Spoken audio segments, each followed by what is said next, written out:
Hey guys, Brickie here. Today we are interviewing Luxregem, a variety electronic producer based out of Mexico. Today we basically go through his entire catalog, going through the ins and outs of what's inspired him and what's pushed him to make his really unique and interesting style of music. I really hope you guys enjoy. Thank you. First thing I want to ask is where did it's Luxregem, right? Yeah, Where did that come from? well, it's kind of funny. When I started making music, when I was like 12, Mm, I was like trying to find a name for myself for my project. yeah. So I was trying to make a video game at the time, or like I had an idea, you know, Hmm. and I was trying to get inspiration from, games like Halo or Destiny. Yeah. So I came from to like uh, name them using things from the space and Latin uh, words. So it's like a portmanteau of lux, like light, Mm. and regime, ruler. So that's where it came. Ooh, interesting. Okay, that makes sense. I can definitely see where that comes from. Um, Initially, whenever I first saw your name, I thought it was in reference to like the Pokemon Luxray, Oh yeah, and I quickly realized that it probably wasn't. But no, that makes a lot of sense. yeah. Um, When I have started interacting with more people, mhm. uh, people have said similar things. For example, I met a friend and they thought it was a reference for I think a Final Fantasy character or something like that, and it was exactly the same name, so I was kind of shook by it. Yeah, it's definitely not a common name, and the way that it's spelled, kind of leaves it up to there's quite a few possibilities that can be derived from it. So, Yeah. what are some of your favorite genres to listen to, and some of the artists within them? Genres. I think. Well, I listen a lot of electronic music. Mm, Like I started listening to that very early on. yeah. Um, I think it depends on mm, the mood. I listen a lot of music. Um, I think it's important for artists to listen to everything. It's For sure. this thing of um, nothing is new in art. It's just like a reference to itself. So I've been listening to a lot of like rock and punk music, especially from the local scene. I'm from Mexico, Hmm. so I've been going to a lot of shows here, and I've been listening to them. Uh, but I really do listen like vaporwave, still Hmm. like George Clanton. I think he's really cool. He has a lot of cool ideas. From the local scene, I think there's a duo, a band that's called Balgur. Hmm. Um, it's I would like to say it's like a middle act here in Mexico, but they are doing openers for somewhat bigger acts there in the United States. I think they are doing the openers for several shows in um, for Magdalena Bay, Oh yeah. along with Kumo 99, and I forgot the other invited artist. So yeah, they're getting very very big quickly. Um, what other artists? Um, I think I've been listening to a lot of Shibuyaki music. Hmm. Um, I really like that. I really like that cutesy, jazzy fusion. very 2000, uh, early 2000 Japanese music. Yeah. I think I really like that. For example, other artists are like Kero Kero Bonito. Like it's not precisely reflected in my art right now, Mhm. but I really like listening to KKV. Yeah, that's I can definitely tell that you're very broad in your listening horizons because it's reflected in your music. You take a ton of inspiration from a ton of different genres, and I think that's really cool. And the point that you made about how, all art is just derivative of itself, I think is a really important thing to say. Especially nowadays whenever a lot of music is starting to get, lost within itself. Yeah, exactly. So it just uh repeating cycles. Mhm. Um, you mentioned that you're a pretty big fan of a lot of the people in the like local scene. How does your like culture have influence on you and the music that you make? Because unless I'm just completely ignorant here, a lot of Mexican and other like Latin American cultures have a very heavy emphasis on music. Yeah, there's a lot of influence from my culture, I guess. I'm not entirely sure how to measure that. Um, I guess I'm not particularly from a very common household, in the Mm-hmm. sense that I live in the capital of Mexico, right? Mm-hmm. But the way it was, um,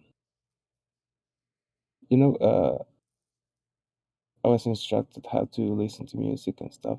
It wasn't from using the local genres like salsa and cumbia and stuff like that. I never listened to them that much until recently. Mm-hmm. Uh, I also had a lot more exposure with um, you know uh, foreign music like ABBA, for example, Sure. disco stuff. But yeah, there's a lot of music here in Mexico. Mm, it's kind of a difficult question to answer. Um, I think the most important thing is that there's a lot of um, vibrance, in the sense that you hear a lot of music in the in the public spaces, right? Right. So you're constantly you bombarded from different genres and artists. So even if you don't want to listen to specific artist or song, you will always be met with it. It's a very high density city, so something like New York City, but I think a little bit more on drugs. Sure. Yeah. That makes sense. Prior to Luxury Gym, like you starting that project, did you have any experience playing or making music? Not really. I think this Luxregem project has been a very evolving thing. Mm-hmm. I will say it's like my main project, but I'm not sure if it will continue to, be the main project. It's been with me since I started making music, so I think the the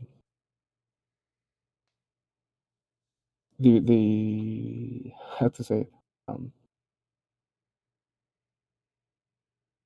the time before Luxurigen was just like me learning music in school. Like there wasn't really anything creative out of it. Okay, I gotcha. So did you go to school for music?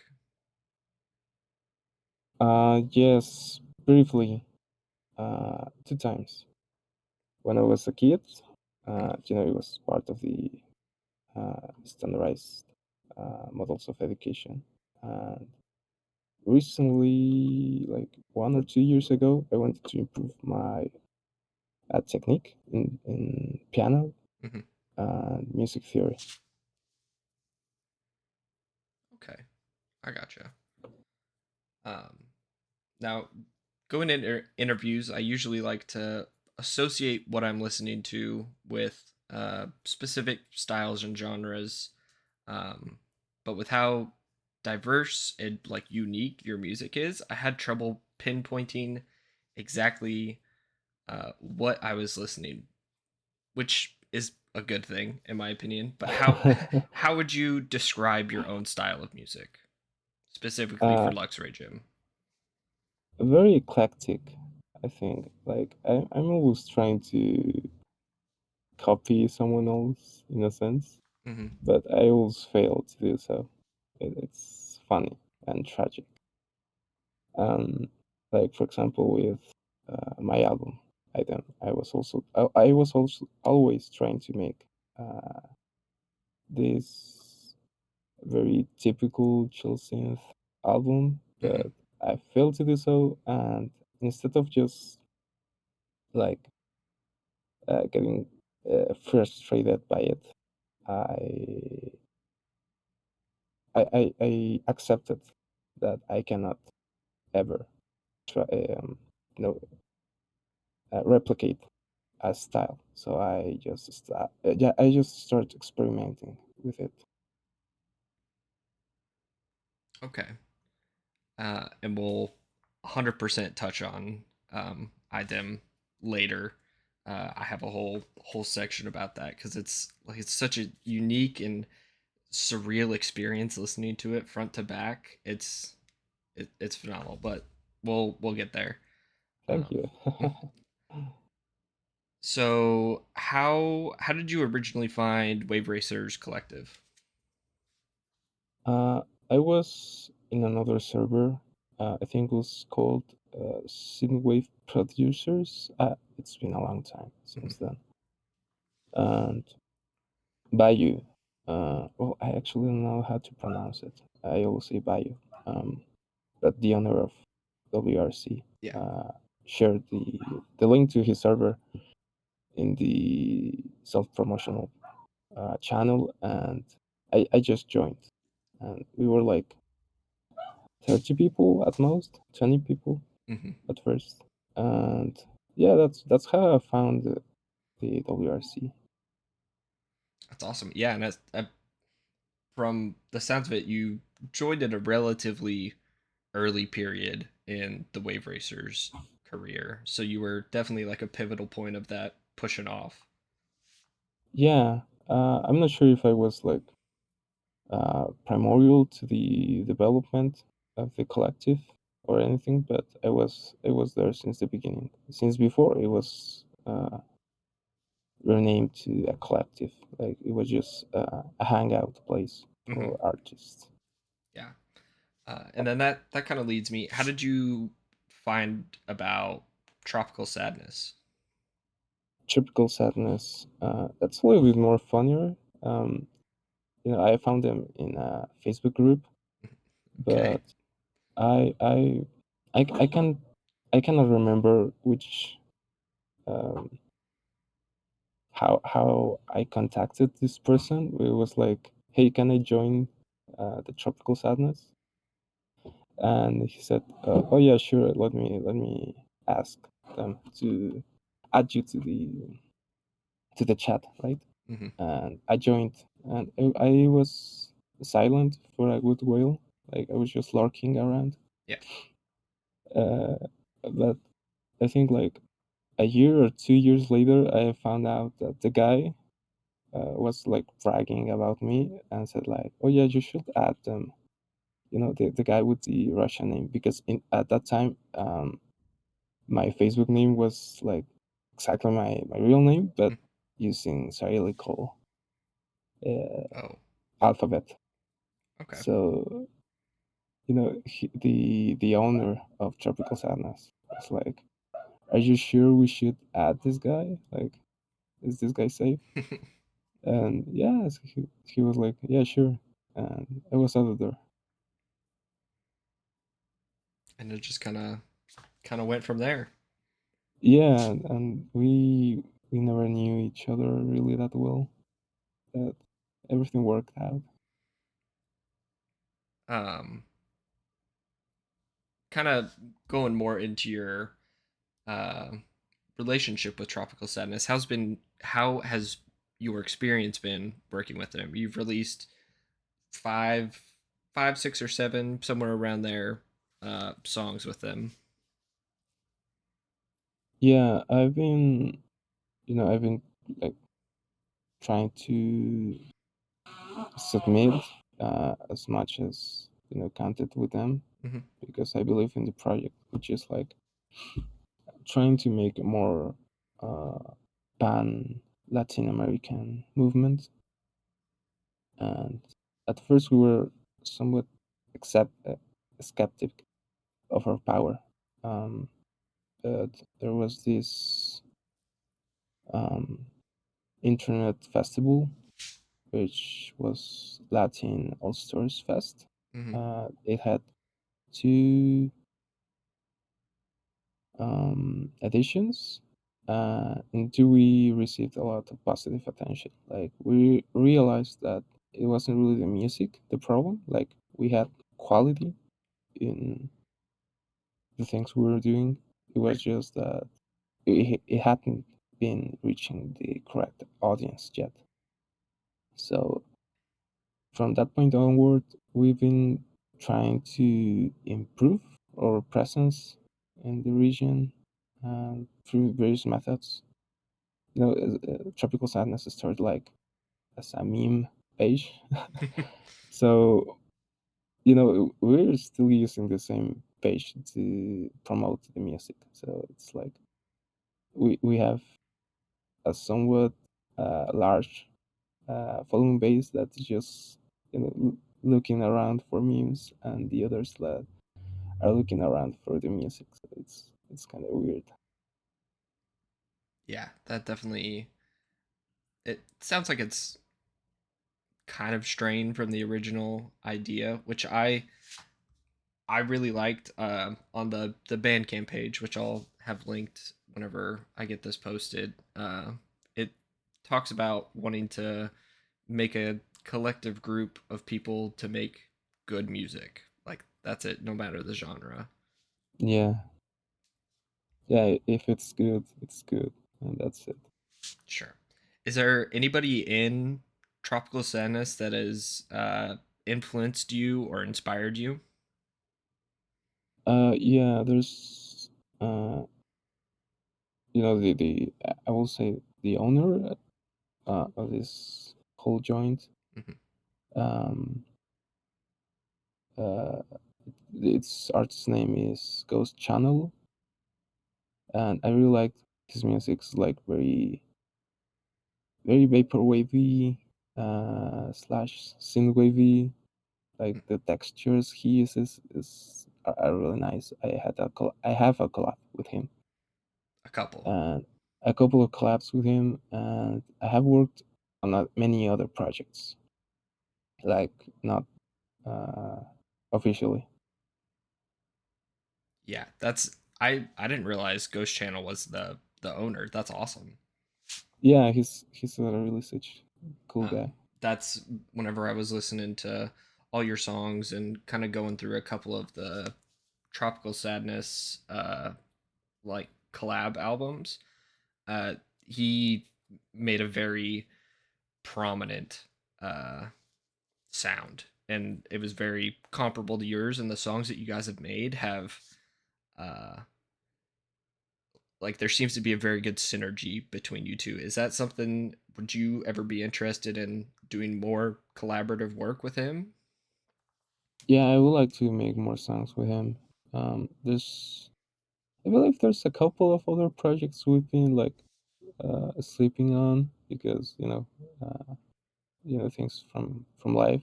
He's been busy, and I've also been busy. But most importantly, we've been procrastinating on it like a ton. Sure. Uh, so yeah, I would like to work with him a lot more.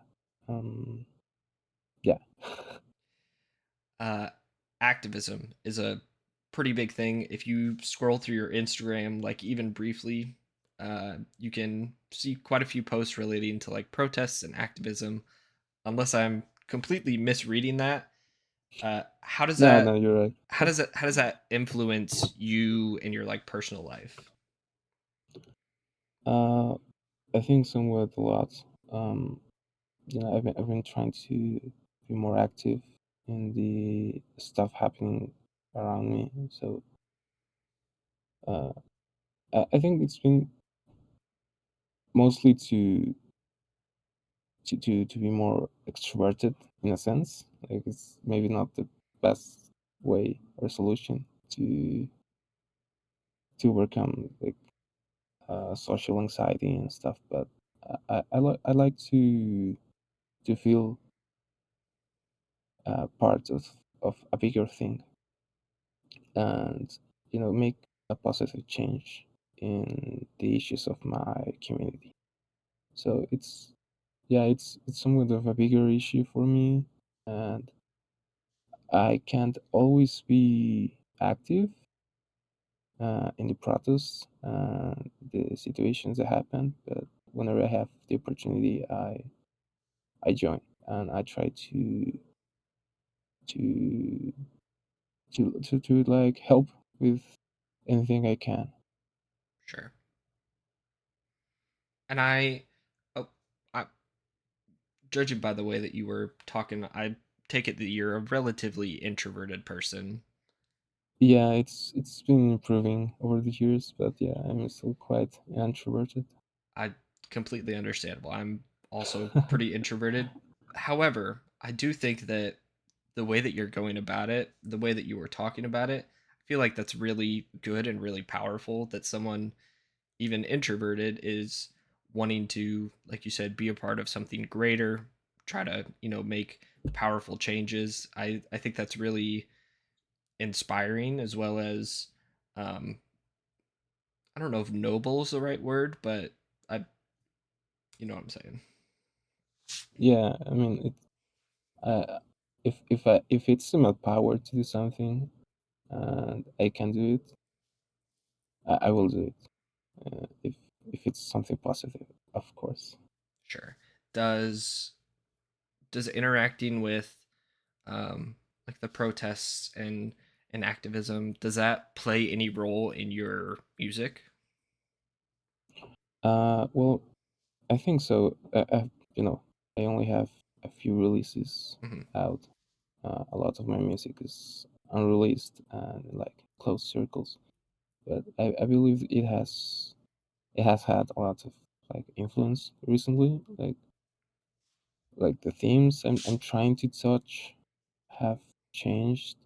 There's this band called Grita Exclamación, which will be like uh, shout exclamation. I'm not sure how to translate it, um, but they touch on like very social topics, and the sound they have, it's a lot more uh, rude. Well, not rude, like a lot more energetic. Hmm. Uh, it's a very rock band. So I'm not sure if I want to go to that direction, but I'm slowly going to that direction. I gotcha. Well, if slash when you ever do release that and it shows, because we'll touch on this with a few songs that I have pointed out, but you're very very good at translating like emotion and immersion into the songs that you make.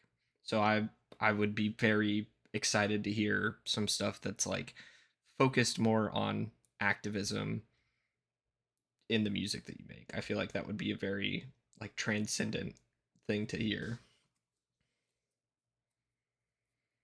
Um, I want to go over a couple standout tracks that you've made with Tropical Sadness, and we can just kind of discuss them. And if anything stands out, like how you made it or the importance to you, feel free to chime in. Oh, sure. Um, Stella Mater, off of Tropical Sadness Volume 1. Was that the first track you released with them?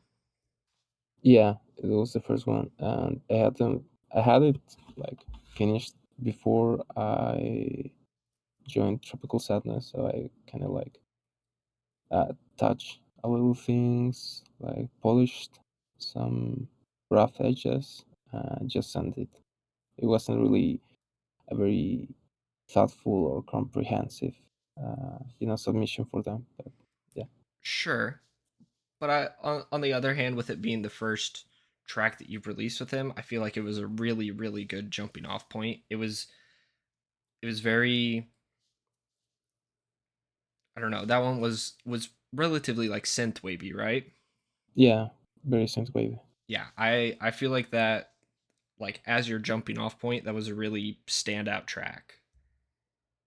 Um, and then Company featuring Diana and Ghost Channel. This track stood out a lot listening to your discography. It was like so catchy and like emotionally filling and like nostalgic. Things. Yeah, that track um, was difficult. Like it took a lot to finish. Mm, Um, I think it took like a year or so, probably less, but it was a difficult project. Mainly because um, it, I had like a lot of trouble mixing, um, the vocals. I'm not really good at that, so it was difficult on that technical standpoint. Um, and when I was working with it with Ghost Channel, it always felt like it lacked something, hmm and even today, I believe it lacks something.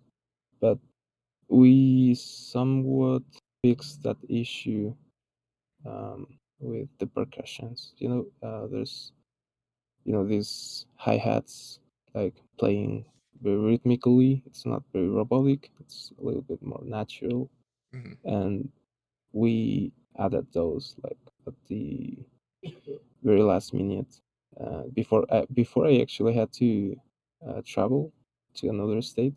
The last thing I did was export that track and send it. You had mentioned that you're not terribly great at mixing and mastering the vocals. This is one of very few tracks that you've released with vocals on them. Is that something that you are interested in continuing to do, or are you trying to stick to mostly like pure electronic music? No, I would like to do more like vocal, things with vocals. hmm So far, I haven't had any, um, any kind of creative direction with the lyrics of Sure. my songs. It's always been the people I've been collabing. So I would like to not only make the vocals myself, but I would also like to write the lyrics.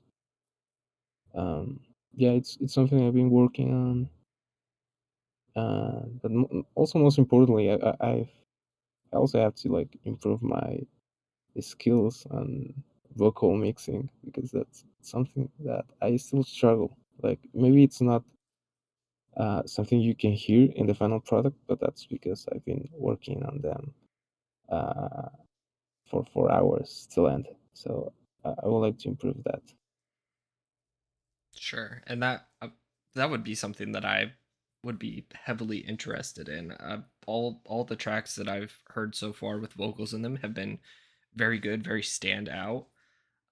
So if that's something you do pursue in the future, that would be awesome. Um, Next one is, I'm gonna butcher it because I don't speak Spanish. It's pretencioso, Oh yeah, off of the 1 week 1 sample number 2, um, which which I'm pretty sure just translate to pretentious. Pretentious, yeah. Yeah. Also, side note, what a like cool challenge idea that Tropical Sadness does, like taking one song and then forcing you to make a song out of samples from it. That's like just to keep everyone like fresh and creative. That's a really cool thing to do. Yeah, I for that um challenge, that week challenge, Hmm. I actually didn't know where the sample came from. I learned like very later on that it was a sample from Soda Stereo. I believe they are Argentinian. I'm not sure. Um, it never clicked through my head. I Hmm. was remixing that. So when I realized, I said, "Oh, this is like, I'm trying to." I feel a little bit pretentious, so that's where the name came from. Like it's not related to the song at all. It's like to the emotional state I was at that moment.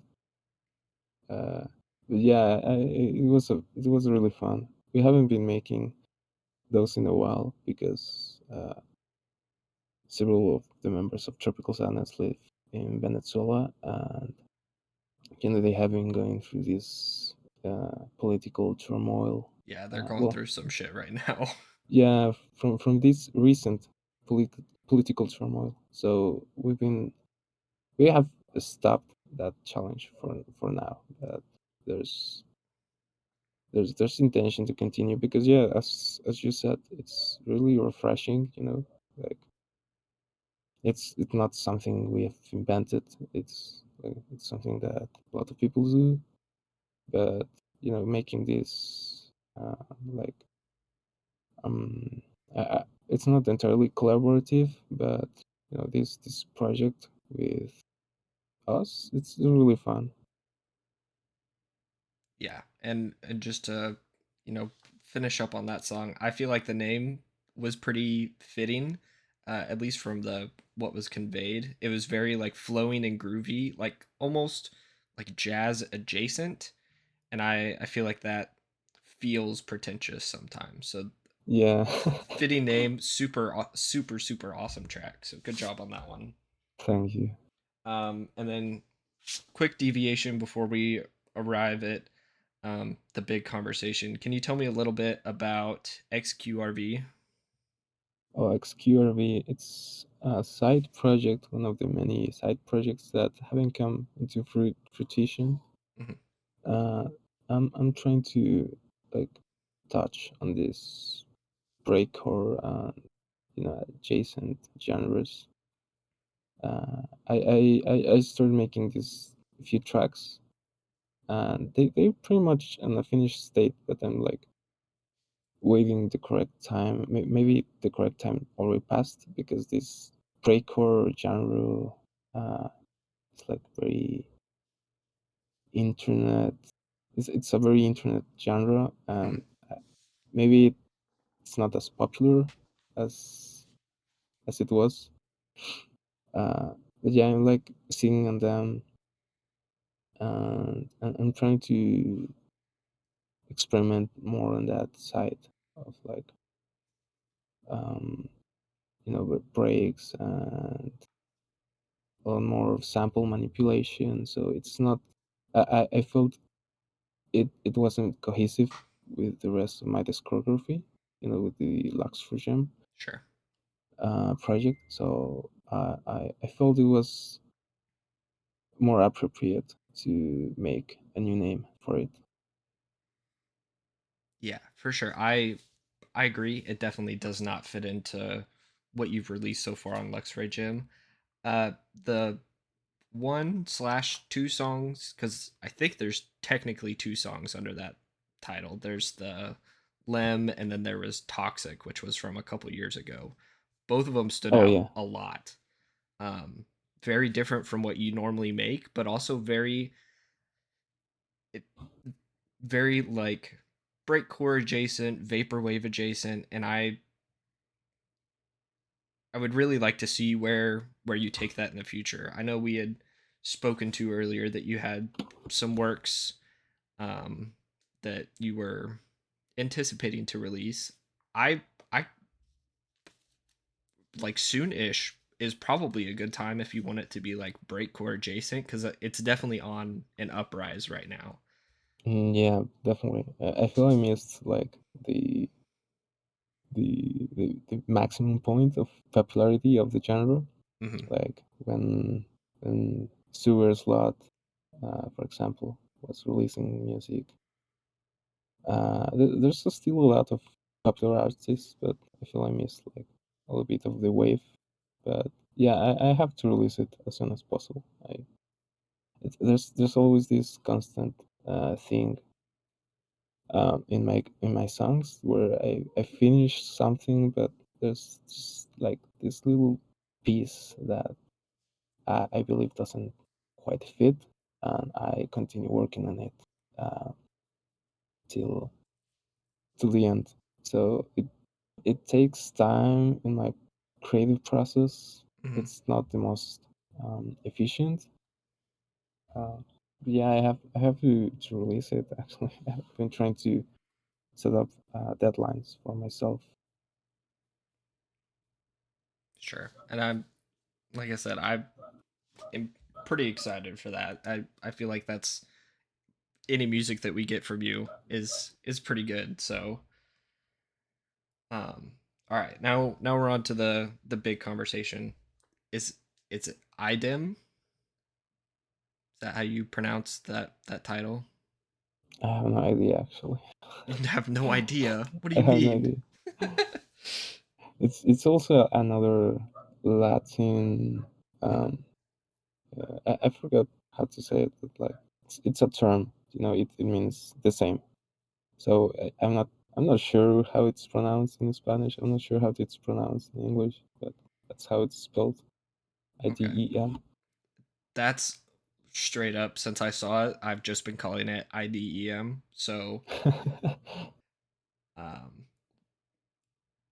you kind of answered it already, but what drove you to pick that title? Oh, yeah. It was like a feeling that what I've made to that point Mhm. was like precisely the same as before. Like I at some point I was trying to reinvent something, but I found out I realized that the songs I made were the same. Like I wasn't making any breakthroughs. So Mhm. it's something somewhat of a depreciating title to myself. Uh, but it's also like recognition of that it's it's part of a bigger genre. So I accept finally that it's in the wave. Right. It's its own thing. Yeah.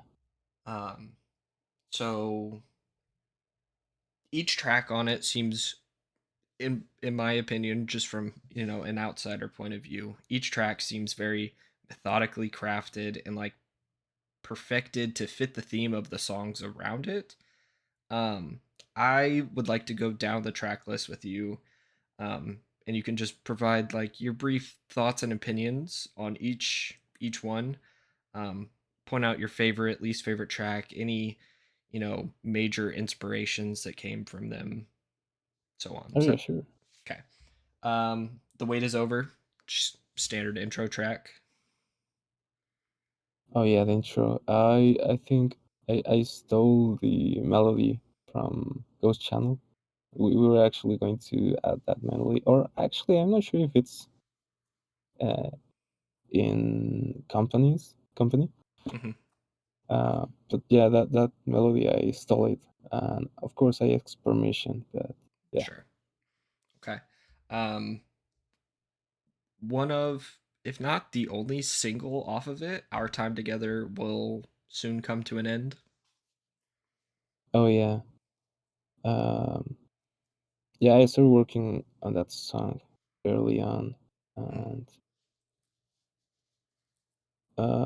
I think there was a pivotal point in the whole album because like the structure I realized it was a good idea to continue that kind of um, synth percussion. You know, the mix, the choice of synths, uh, like really was inspired by that song. Yeah, I'm glad we're in agreement with that. I wrote, just kind of brief notes of what I felt for each of the songs, and I like what I wrote down was that it sets up the rest of the album.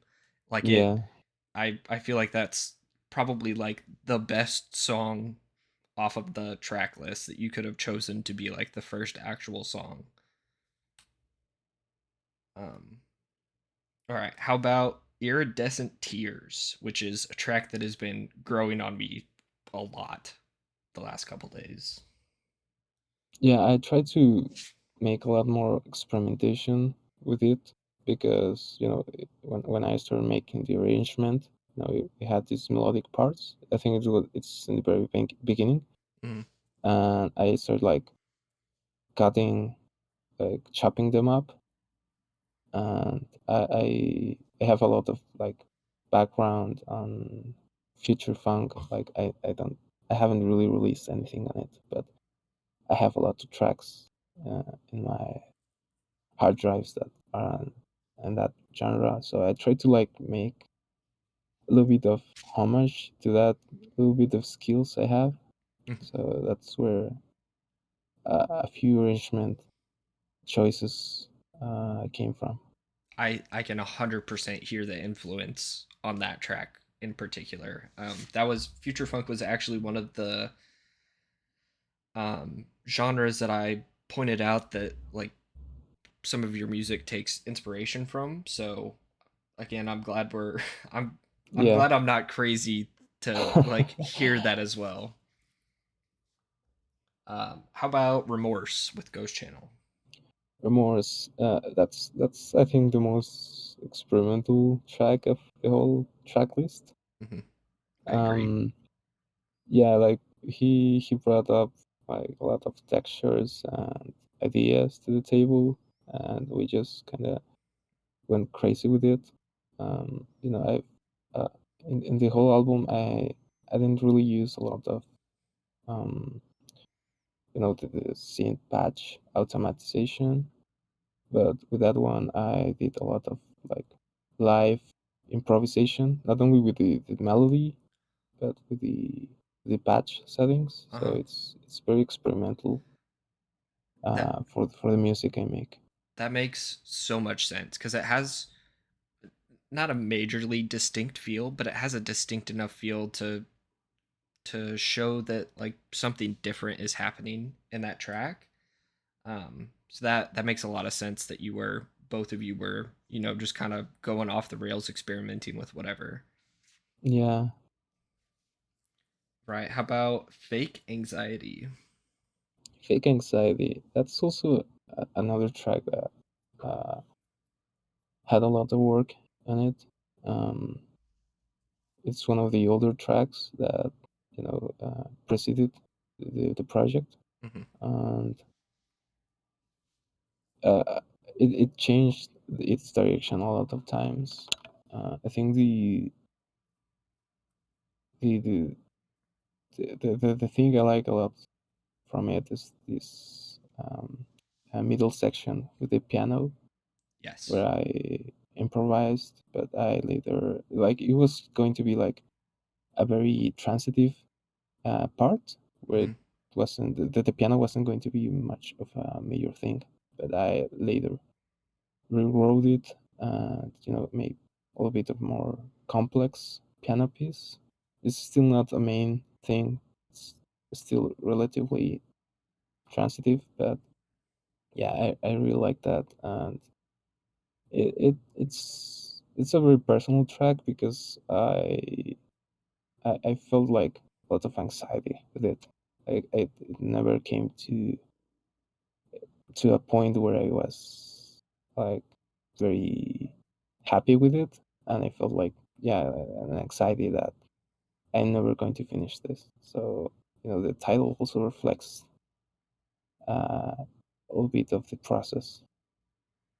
Sure. And I think this is probably one of the most like aptly named titles on the album. It really it listening to it fills you with a sense of anxiety without giving you like that full-fledged, panic, but it still is a little bit unsettling, but not in a bad way. I don't know. It's hard to Yeah, explain. a lot of emotions at Yes, work. very much. Graphene. Graphene. Yeah, that was like another semi-experimental track. I'm not sure how it was born, but yeah, I tried to play a little bit with a little more intricate rhythms. At some point, I tried to make like a polyrhythmic track, but I couldn't do it. It was too difficult for me. So yeah, I played a lot with it. It's like probably the second or third most experimental track of the whole album. I can see that. The notes that I wrote down is that it feels like the Lux version of a chill synth song. Yeah, It has that same, kind of like this is coming from a person who doesn't make music, so I'm really terrible at explaining how music sounds, but it has like the structure of a chill synth song while still being experimental and not like pigeonholed into the chill synth sound. yeah. Like I have a lot of like influence with chill synth. Like one of my biggest influences is also like Home. Yeah. Randy. He makes great music, and he's also been like an important influence for me. Um, yeah, so it's definitely there. Um, the interlude, which I think is one of the most important tracks on this album. What are your thoughts? Interlude. It was definitely going to be a longer track, um, but I was trying to also again experiment. The whole album is experimenting, but this one is like more experimentation with uh, harmony and melody. It's it's distinct in that sense. Yeah, and I feel like you put it in the perfect spot on the album. I feel like your album is split into two pretty distinctly, um, and I feel like this separates like this after this is the start of the second half of the album. Yeah, Um, and now we move on to my personal favorite track of yours, a one-sided conversation with Laser Mortis. Mr. Mortis. Yeah, it kind of like I tried to make somewhat of a house song. Mm-hmm. It was a fun project with Lisa Mortis. Um, I almost cut it out of the album. I was going to release it somewhere else, but I realized, well, it's pretty much finished, so why not add I'm glad you didn't cut it because, like I said, it's my favorite track. It it? like Thanks. it really feels like a one-sided conversation is happening between the like melancholic like bass line just playing the whole time and then the like Yeah, energetic almost like angry melody playing against it. um yeah, exactly. That was like that's something I do a lot in my songs. Like in the absence of lyrics and voice, I try to make these like conversations with the melody and the other elements of the songs. So yeah, it's very that it came through in spades. All right, Tides, which I think is your biggest, most recognized song, with Dreambuster. yeah, without a doubt. It's like the biggest one hit. Um, yeah, it's an interesting song because it's almost entirely unrecognizable with the version I sent out to Dreambuster. Like, there's elements that persist, of course, but he made a lot of work, and it almost feels like dirty to call it my song. I should call it his song. He made a lot of changes, and he made a lot of great work with it. So, with him making a lot of changes, did it stray away from your original vision of the song at all?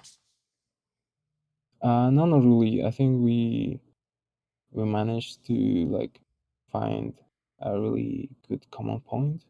Um, but he made like he added stuff I really never thought of, like the guitars, like really did out a lot of dimension to the track. And like I do have a guitar, but I don't have the you know the audio interface, so I never could have added it. Mhm. So when he made that change, I was really pleasantly surprised. Yeah, and I do think it's a pretty standout track for good reason. It's very relaxing. It's very immersive. It's like a 6 minute long track, but it does not feel like that at all. Like it feels like you're just sitting like on a cliff and just hearing the waves roll in. Like I don't know. Yeah, It's it's very atmospheric in a mhm. sense. Like, That's a good way to put it. Yeah. it's very chill. Bluefin tuna. Looking Tuna, that's a bit of a response to my collab with Dreambuster. Like, he made such a good track. I didn't want to feel left out in a sense. I wanted to like fight. So that's my response. I tried to make like another semi-atmospheric track, and play with it. You know,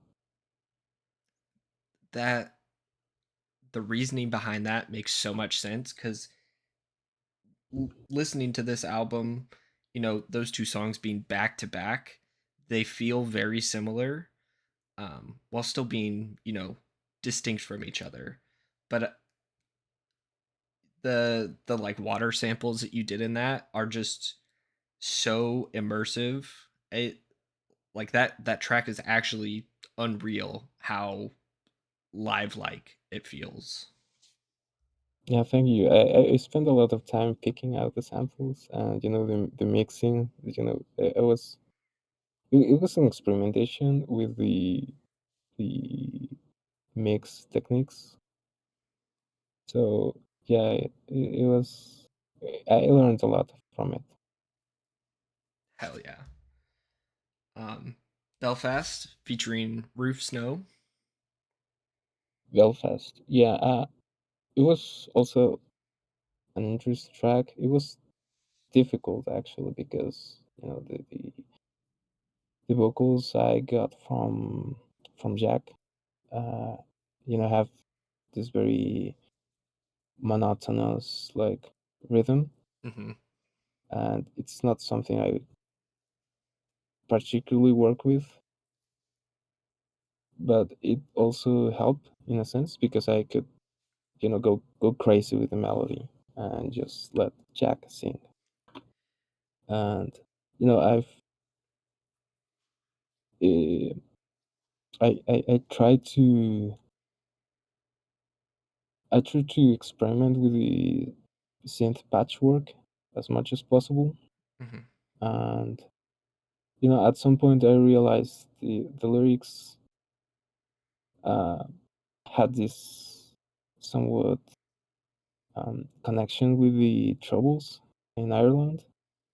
Maybe it makes not sense, but uh, I have a few friends from Ireland, Hmm. and when I showed this song to them, they also made they always made memes from Belfast. So I realized I should call it Belfast.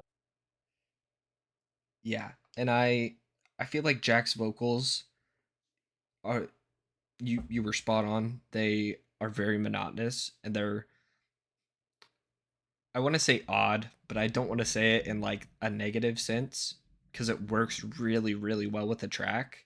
And like you said, Yeah, you played off of that, and I feel like the dichotomy that you made between his like monotonous, or not monotonous, like monotone vocals and the lyrics, and then moving on to the like really intricate synth patterns, it it all meshed really well together. This is another track that is, kind of, it's it's been catching on to me a lot the more that I listen to it.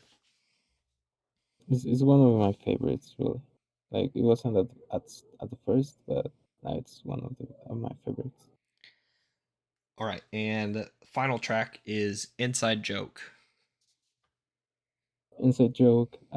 It really has an inside joke. Uh, well, two actually. The start where it says um something along the lines of "It's no more." I forgot exactly what the robot's voice says, Mhm. but the name that it's called is the previous name of Jack of Roof Snow.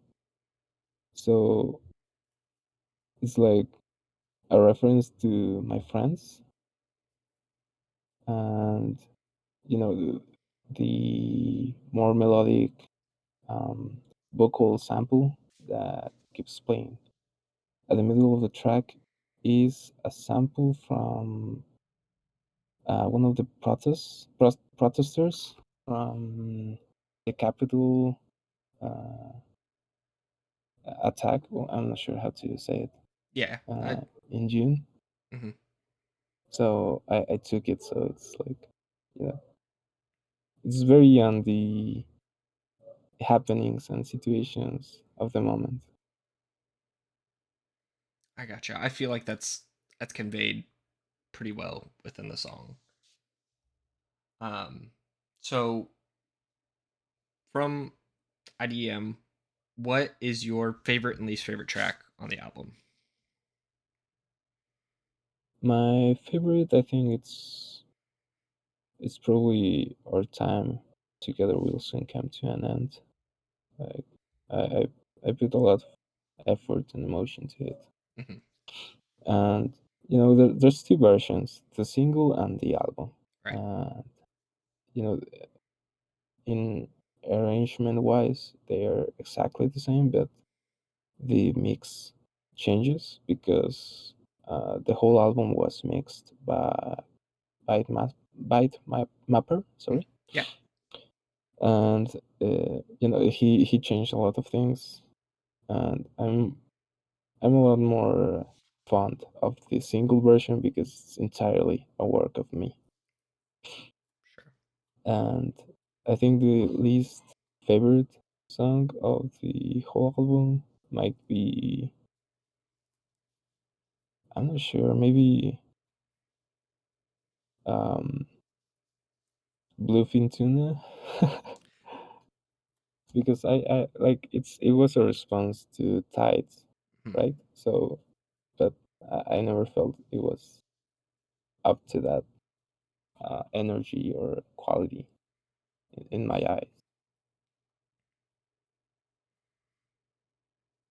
That's interesting. Do you feel that way because you made it like kind of in competition to Tides? Maybe a little bit, yeah. Um, yeah, it's definitely a factor. I think I'm not sure how to feel with my tracks. It's like you spend so much time that you start to see flaws that no one else sees. Right. You start to become kind of paranoid and schizophrenic. But yeah, the more time you spend with a track, the the least you like it because there's stuff you can still improve on it. Right. And actually, that was a conversation in the previous interview I had with Electronic Visions. We had touched on that a little bit, that, hearing your track over and over and over and over again, it starts to sound like horrendous to you. Um, Yeah, and there's times where it was perfectly fine, like the track was good, and you start to overthink, mhm. and you actually start ruining the things because you weren't confident enough. And once you go back to previous versions where you are like, oh, I think I made a mistake. Yeah, that makes sense. Um, and then transitioning to the closing questions, who would you like to collaborate with in the future that you haven't collaborated with before? Well, there's a lot of people um, in my circles. Of course, well, if I could collaborate with Home, it would be awesome. But I don't Yeah, think that's going to happen. Probably because he's really busy, and I don't think our he's like styles match MIA up. right now. Yeah, like there's another server I have with other friends, and he's in it, but he never speaks. Like Mhm. he's just there. Um, yeah, I'm not sure. I think we would like to collab with um Destiny Blonde, the girl I collabed for Toxic Yeah. another time. Maybe Cube Honey, which is well, I actually have a collab, but I haven't released it because the hard drive where the files are kind of broke. I have to fix it, but Uh oh. it's there.